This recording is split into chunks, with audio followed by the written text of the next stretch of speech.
Oke, Assalamualaikum warahmatullahi wabarakatuh. Selamat pagi, siang, teman-teman semua.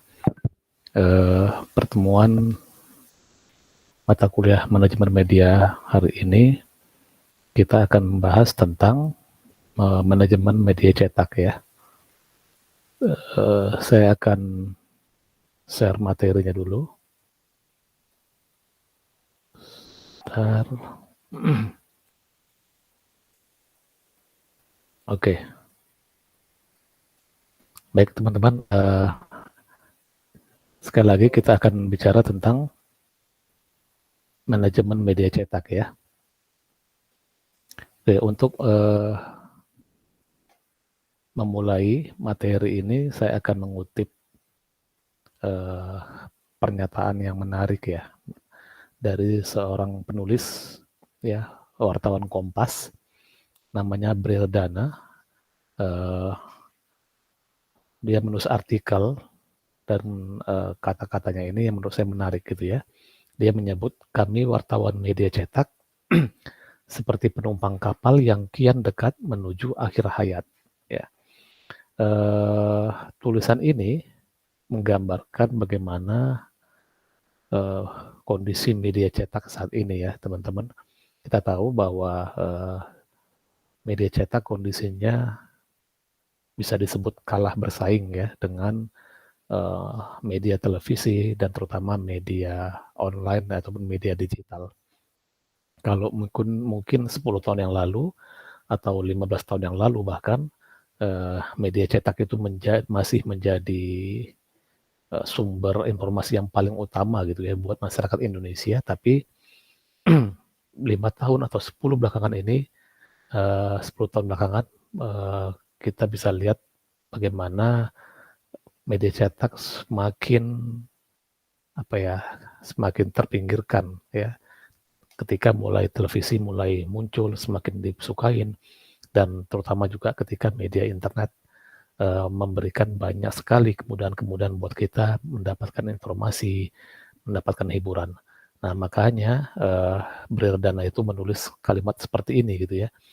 Kami wartawan media cetak seperti penumpang kapal yang kian dekat menuju akhir hayat. Itu, meskipun artikel ini setelah itu memunculkan banyak perdebatan ya, polemik di media, tapi ini tentu sebuah realitas yang tidak bisa kita tutup-tutupin bahwa media cetak memang sangat berat kondisinya sekarang gitu ya. Nah, hal ini terbukti dari banyaknya media cetak yang sudah mulai tutup ya. Ini beberapa data aja ya, teman-teman, yang sempat saya browsing gitu ya. Misalnya tabloid bola, majalah Fortune gitu ya, majalah Hai, koran Sore Sinar Harapan, yang ini termasuk koran paling lama ya di Indonesia, tapi pada 2016 ini akhirnya nggak terbit lagi. Koran Sindo daerah juga mulai tutup juga ya. Yang terbaru itu ya di tahun 2021 ini yaitu koran Suara Pembaruan ya, yang mulai tutup atau nggak terbit lagi mulai 29 Januari ya. Dan mereka akhirnya berganti platform menjadi media online ya, yang satu grup dengan Berita Satu. Begitu juga dengan koran Tempo gitu ya, dan Indopos yang sejak 30 Desember 2020 itu juga mereka akhirnya menyatakan diri menutup edisi cetaknya gitu ya. Nah, ini menggambarkan bahwa sekali lagi media cetak itu dalam kondisi yang berat. Nah, ini juga data tentang bagaimana jumlah penerbitan gitu ya, yang semakin kesini semakin sedikit ya karena banyak yang tutup. Kalau dari data ini disebutkan rata-rata tiap tahun itu ada sekitar 80 jumlah penerbitan yang tutup. Ya, nah ini data 2017 ya. Mungkin sekarang kondisinya lebih ini lagi ya. Lebih banyak lagi media yang sudah tutup. Nah, sekarang kita bicara tentang apa saja sih jenis-jenis media cetak gitu ya. Meskipun tadi saya di awal ingin menyampaikan realitas bahwa media cetak itu kondisinya sangat berat karena harus bersaing dengan media online dan media televisi, tapi bukan berarti media cetak itu hilang, gitu ya. Bukan berarti media cetak itu sama sekali tidak dibutuhkan lagi, gitu ya. Bagaimanapun sampai sekarang ya media cetak masih tetap bisa eksis, ya.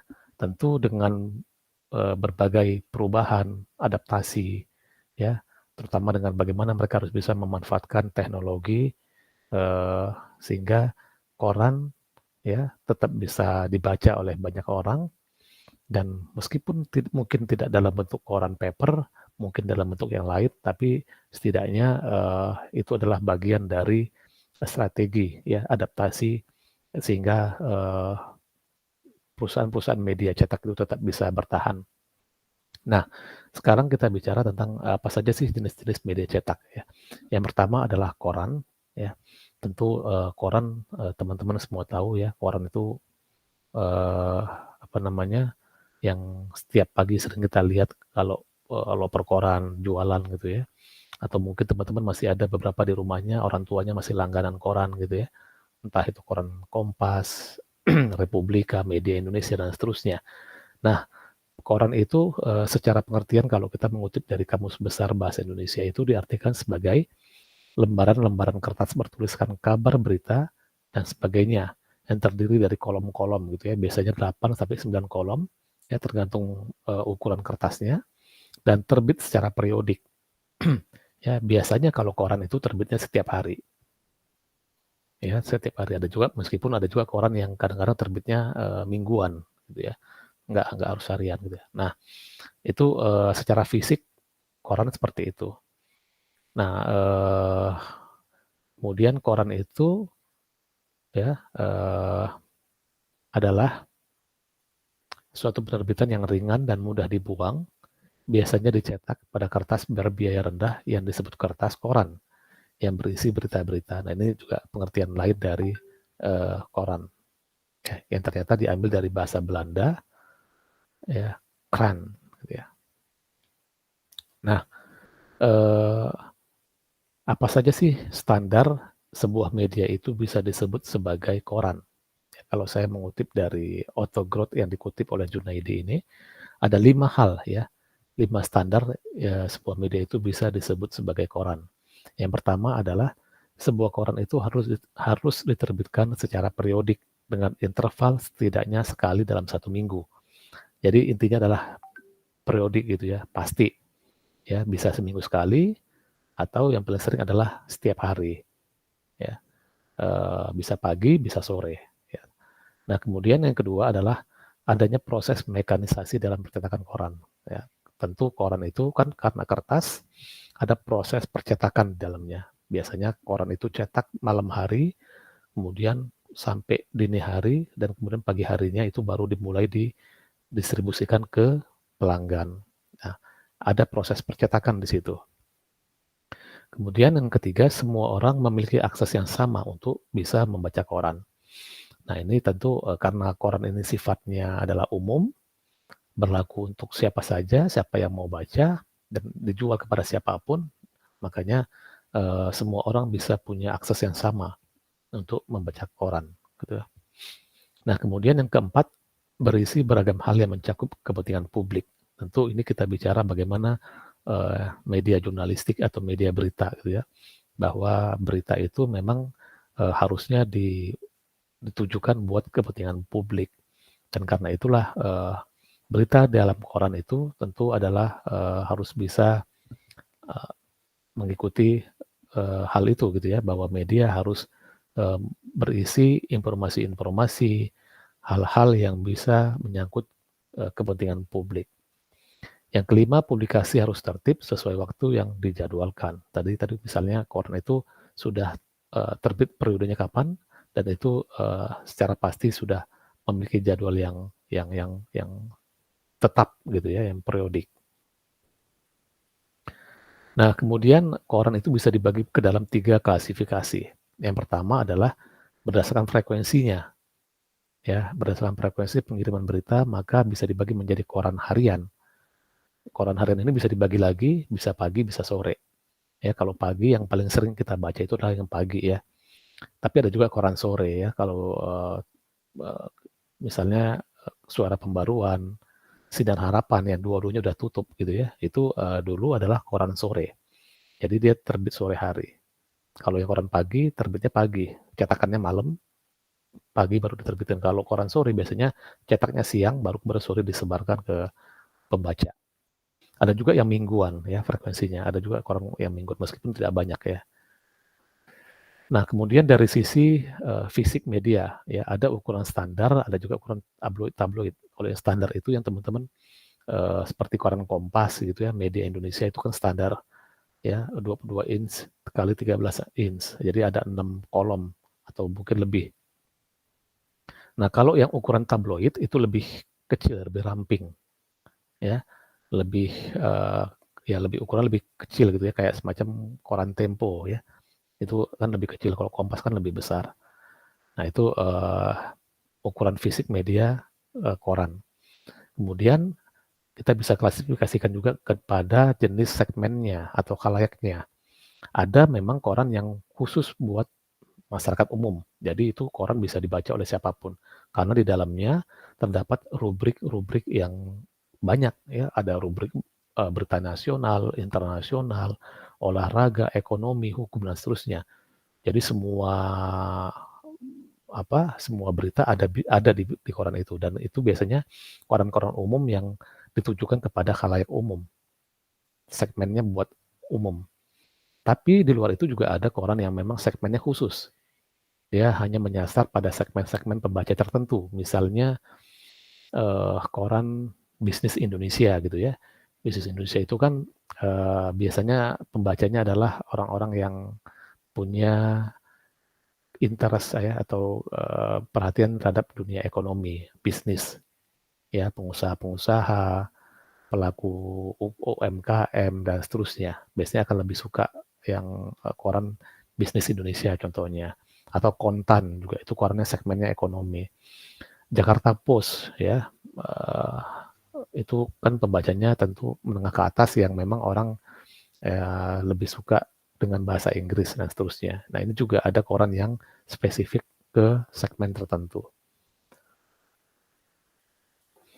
Oke, kemudian, nah ini adalah gambaran ya teman-teman bagaimana alur kerja, alur produksi berita di media cetak. Ya, secara sederhana seperti ini. Jadi pertama kali berita itu dibikin oleh wartawan. Wartawan itu tugasnya adalah mencari berita. Dia ke lapangan mencari berita, kemudian berita yang dia dapat kemudian dituliskan, ya, ditulis dalam bentuk berita. Tentu berita yang ditulis itu adalah berita yang sudah lengkap, yang sudah memenuhi standar jurnalistik. Artinya berita itu sudah dianggap sesuai dengan fakta atau faktual. Kemudian ada wawancara di dalamnya untuk mengkonfirmasi berita itu benar atau enggak, gitu ya, untuk memastikan, menegaskan tentang fakta yang diberitakan. Ya, ada proses wawancara dan setelah lengkap barulah kemudian berita itu dituliskan. Ya, penulisan berita juga tentu dengan standar jurnalistik cetak, gitu ya. Karena bagaimanapun menulis berita untuk media cetak itu berbeda dengan media elektronik, TV ataupun radio atau mungkin juga online. Nah, itu tentu berbeda. Gitu ya. Nah, setelah wartawan mencari berita, kemudian berita itu didapat dan ditulis dalam bentuk berita, kemudian berita itu dikirim ke siapa? Ke redaksi yang ada di kantor gitu ya. Nah, berita itu kemudian diapain? Itu kemudian beritanya diperiksa atau diedit oleh redakturnya, ya. Biasa redaktur atau bisa ya produser atau apapun lah istilahnya, tapi dia tugasnya adalah memeriksa berita itu, memeriksa naskahnya, mengeditnya. Ya, mengedit ini tentu untuk memastikan bahwa berita ini sudah layak, untuk memastikan bahwa secara bahasa, penggunaan kata-kata, kalimat sudah memenuhi standar bahasa Indonesia yang baik dan benar. Dari sisi jurnalistik misalnya, apakah berita itu sudah memenuhi aspek keberimbangan? Apakah berita ini datanya sudah akurat? Apakah berita ini sudah memenuhi standar yang baik, kira-kira gitu ya. Nah, disitulah fungsi redaktur untuk memastikan bahwa berita-berita itu, bahwa naskah berita itu sudah sesuai standar jurnalistik dan sudah sesuai standar dari media yang bersangkutan. Ya. Nah, kemudian setelah berita itu diperiksa oleh redaktur dan disetujuin, maka biasanya akan dilempar lagi ke redaktur pelaksana. Ya, karena kalau kita lihat struktur organisasi yang ada di media cetak itu, yang paling tinggi itu adalah pemimpin redaksi. Di bawah pemimpin redaksi itu ada wakil pemimpin redaksi. Nah, di bawah wakil pemimpin redaksi itu ada redaktur pelaksana. Redaktur pelaksana ini semacam petugas orang yang bertanggung jawab dalam konten keseharian gitu ya. Nah, biasanya mereka akan menyetujui atau tidak konten-konten berita tadi yang diserahkan dari redaktur. Ya, tapi realitasnya biasanya juga kadang-kadang berita yang dari redaktur tadi itu nggak perlu sampai ke redaktur pelaksana juga. Jadi kadang-kadang berita yang sudah diperiksa oleh redaktur ya sudah dianggap sudah layak, maka sudah bisa langsung dimasukin ke dalam berita yang akan terbit. Tapi dalam hal-hal tertentu, kalau dianggap berita itu misalnya sangat penting, sangat sensitif, atau berita itu memang mungkin layak untuk menjadi headline, maka biasanya itu juga akan diperiksa oleh redaktur pelaksana. Ataupun bahkan mungkin bisa saja sampai Pemret kalau dianggap berita itu sangat penting gitu ya, bisa menyinggung kepentingan banyak pihak dan seterusnya, itu bisa melibatkan Pemret gitu ya. Jadi kira-kira gitu ya alur produksi beritanya dari mulai wartawan ya sampai ke redaktur pelaksana atau bahkan mungkin sampai ke Pemret. Ya, jadi kira-kira secara sederhana seperti itu. Kemudian, kemudian selain tadi proses produksinya, bagaimana proses penentuan ide atau topik-topik berita yang akan ditayangkan atau yang akan diliput gitu ya. Nah, di media cetak itu ada beberapa rapat yang biasa dilakukan ya, rapat editorial ya, yang biasa dilakukan untuk menentukan mau main isu apa hari ini, mau main konten apa yang akan diberitakan hari ini dan seterusnya. Nah, itu biasanya penentuan topik-topik yang akan diliput itu ada di rapat pagi. Ya, di situ semua dihadiri oleh banyak wartawan, redaktur, sampai ke level atasnya, mungkin redaktur pelaksana. Di situ dibahas bahwa hari ini kita akan main konten ini. Kemudian dibagi tugas, si wartawan A, B, C akan meliput isu ini, dan seterusnya. Nah, itu ditentukan semuanya, pembagian tugasnya ada di rapat pagi. Kemudian setelah itu selesai, ada juga rapat siang. Di sini adalah orang-orang yang ada di redaksi atau di newsroom itu menentukan, ya, mengecek bagaimana hasil perkembangan liputan teman-teman wartawan yang ada di lapangan. Tujuannya tentu ini untuk memastikan apakah memang isu-isu yang sudah direncanakan tadi itu berjalan sesuai rencana atau mungkin ada perubahan-perubahan. Nah, ini biasanya akan dibahas di rapat siang. Kemudian rapat sore. Ya. Nah, ini adalah rapat untuk menentukan setelah tadi materi yang ada yang sudah terkumpul ya dari hasil liputan sepanjang pagi sampai siang, maka di rapat sore ini dibicarakan mana item-item berita yang akan dinaikin menjadi headline misalnya, mana berita-berita yang akan dimasukin ke dalam halaman 1, halaman 2 dan seterusnya. Ini tentu ditentukan di sini dalam rapat sore ya untuk menentukan konten-konten mana yang akan dinaikin dan mana konten yang tidak ditayangkan atau diberitakan. Nah, itu terjadi pada rapat sore dan secara tentatif juga akan ada rapat malam gitu ya. Kalau misalnya ada kondisi-kondisi tertentu yang mengharuskan adanya perlu kesepakatan gitu ya di redaksi untuk menentukan item-item berita. Nah, itu terjadi ya. Nah, ini kira-kira secara umum gitu ya teman-teman bagaimana proses penentuan topik dari mulai penentuan perencanaan berita sampai kepada penentuan mana yang akan diterbitkan, mana yang tidak. Itu ada rapat-rapatnya. Oke, itu tadi adalah koran ya teman-teman. Yang kedua, jenis media cetak adalah majalah. Nah, majalah tentu juga teman-teman tahu gitu ya. Yang kita baca misalnya majalah Tempo, majalah apalagi Gatra, ya. Saya nggak tahu masih ada atau nggak ya, kayaknya masih ada. Majalah Forum dan seterusnya gitu ya. Itu contoh-contoh majalah. Nah, apa karakteristiknya? Ya, apa yang membedakan dengan koran? Kira-kira gitu ya. Majalah itu karena dia biasanya adalah terbitnya seminggu sekali, maka biasanya informasi itu jauh lebih mendalam daripada koran. Dan dia akan fokus pada isu-isu tertentu. Karena dia terbitnya seminggu sekali, nggak mungkin semua berita diberitakan. Maka dia akan fokus kepada isu tertentu yang dianggap memang layak punya nilai berita yang bagus. Nah, karena dia terbit seminggu sekali, maka otomatis wartawannya punya waktu yang cukup banyak untuk bisa membuat berita yang panjang, yang mendalam. Bahkan kadang-kadang ada berita yang investigasi. Ya, nah itu yang membedakan dengan koran dengan majalah. Jadi majalah itu informasinya jauh lebih mendalam, beritanya lebih panjang gitu ya, kayak majalah Tempo itu kan kalau kita baca tuh panjang isinya. Nah, itu keunggulan dia dari majalah. Tentu pembaca akan mendapatkan informasi yang jauh lebih lengkap ketimbang dia membaca koran. Nah, kemudian memiliki kelonggaran dalam proses produksi berita.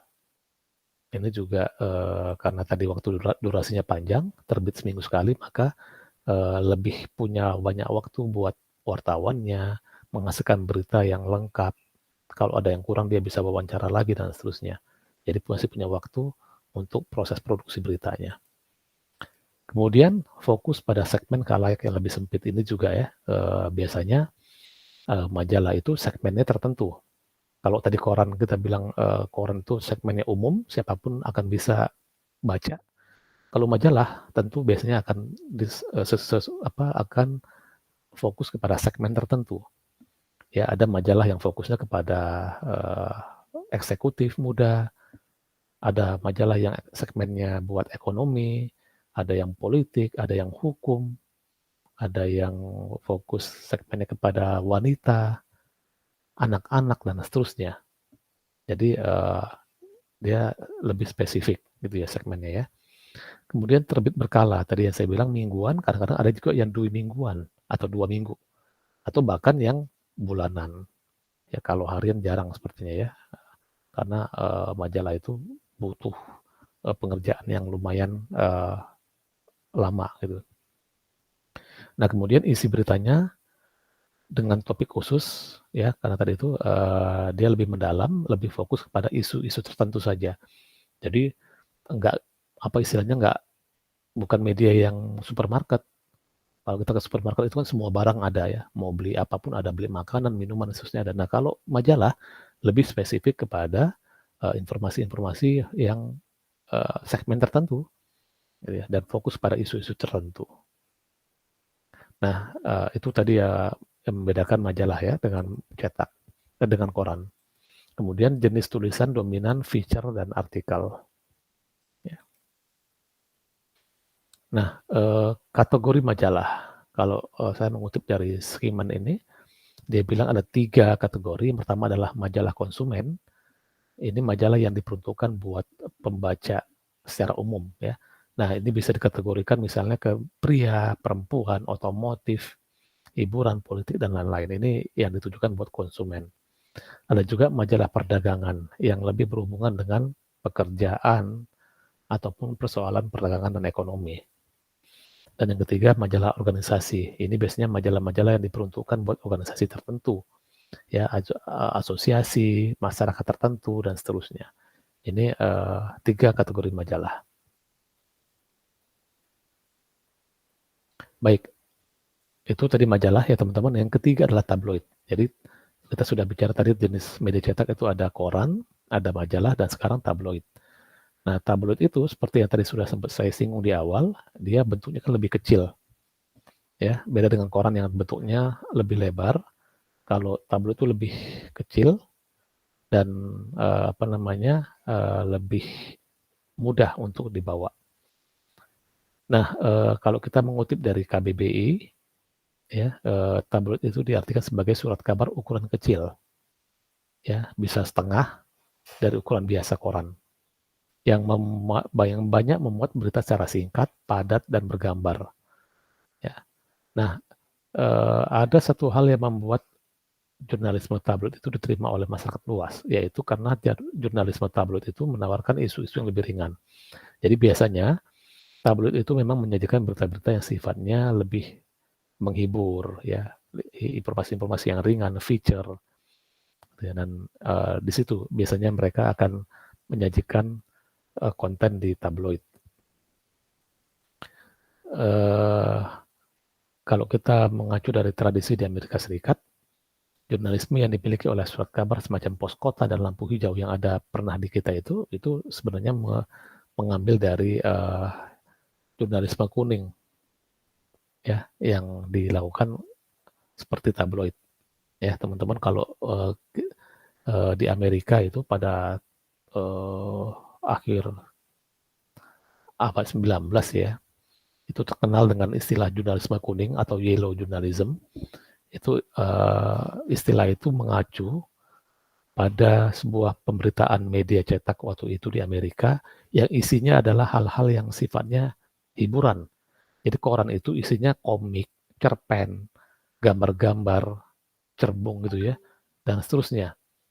Kemudian ada juga berita-berita yang sifatnya sensasional, bombastis, ya, misalnya informasi tentang kriminal tapi disajikan dengan judul-judul yang heboh dan seterusnya. Nah, itu praktik seperti itu terjadi di Amerika pada saat itu, dan itu disebut sebagai yellow journalism.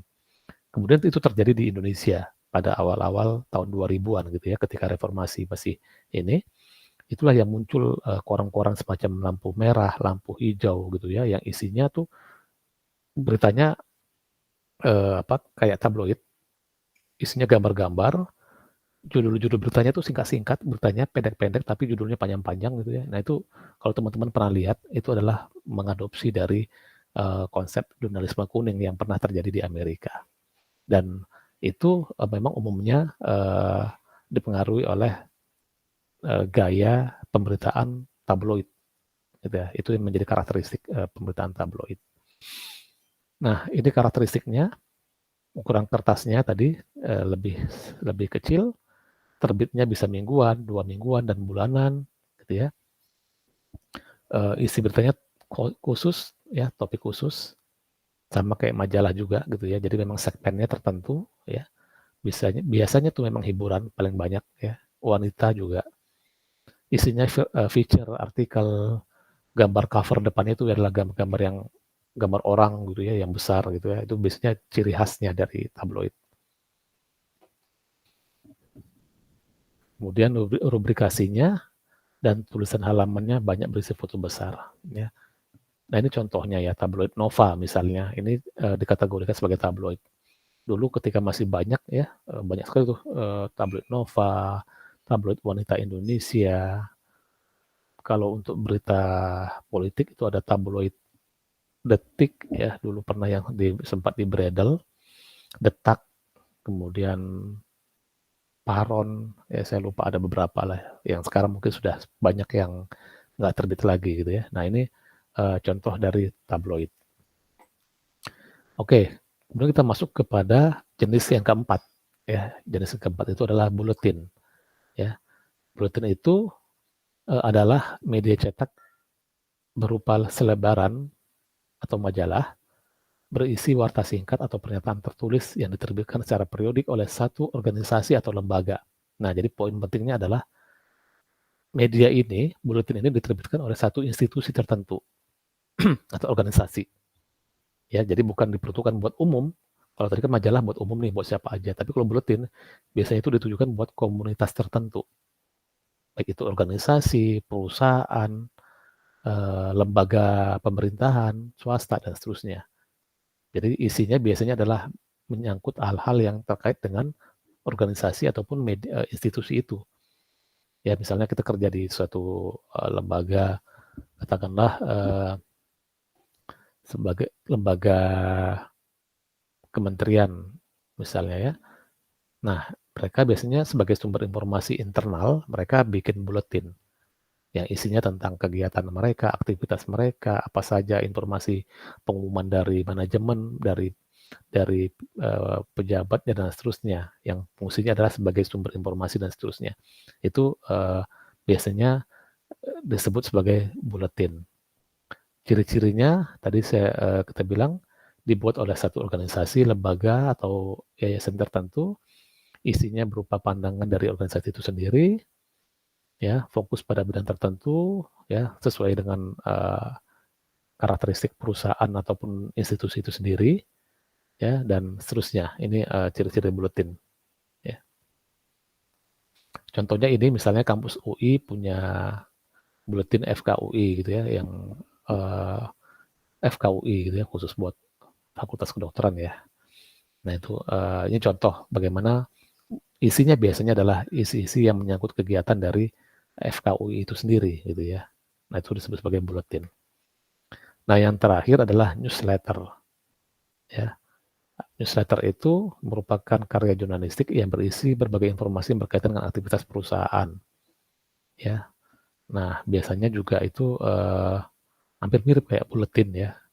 Hampir mirip kayak buletin, cuma bedanya adalah nah ini contohnya, dia biasanya isinya lebih sederhana, berbentuk kertas koran, kayak semacam koran gitu ya. Kalau tadi buletin kan biasanya kayak bentuk majalah, kalau ini kayak bentuk tabloid gitu ya, tapi informasinya sama tentang institusi tertentu ya. Jadi fungsinya itu adalah untuk karyawan-karyawan, membuat semangat,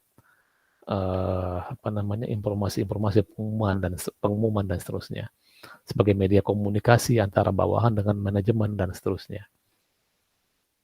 Jadi ini biasanya dilakukan oleh bagian PR ataupun bagian human relation dari sebuah institusi. Maka mereka bikin dalam format newsletter. Ya. Oke, kemudian kita bicara tentang manajemennya. Bagaimana sih manajemen media cetak itu? Secara umum gitu ya teman-teman, ada dua pembagian atau ruang lingkup ya dalam manajemen perusahaan media cetak. Yang pertama adalah manajemen perusahaan, tugasnya adalah mengatur sisi bisnis. Yang kedua adalah manajemen redaksi. Inilah yang membuat konten-konten yang terkait dengan konten, membuat berita-berita yang akan muncul di media cetak itu sendiri. Nah, jadi ada dua pemisahan yang tegas antara manajemen perusahaan dengan manajemen redaksi. Manajemen perusahaan, sekali lagi, dia mengatur aspek bisnis. Bagaimana marketing, promosi, penjualan, distribusi, dan seterusnya. Itu diatur oleh perusahaan, manajemen perusahaan. Biasanya dipimpin oleh pemimpin perusahaan, pemimpin umum gitu ya, atau manajer-manajer bagian promosi, marketing, dan seterusnya. Nah, kalau manajemen redaksional, tentu ini yang mengurusi aspek pemberitaannya. Dipimpin oleh seorang pemimpin redaksi, kemudian oleh wakil pemimpin redaksi, redaktur pelaksana, redaktur, sampai ke wartawannya yang paling bawah. Itu adalah bagian dari manajemen redaksional. Nah, kedua bidang ini harus dipisahkan. Nggak boleh saling intervensi. Nggak boleh orang bagian promosi mengintervensi orang redaksi untuk hal pemberitaan. Misalnya, ini tolong diberitain dong gitu. Nggak bisa, karena redaksi itu harus independen, harus dibebaskan dari persoalan bisnis. Ya. Nah, meskipun begitu, tapi keduanya harus saling bekerja sama, harus saling sinergi. Kenapa? Karena keberhasilan sebuah perusahaan media cetak itu akan tergantung dari kinerja dua bagian ini. Ya, harus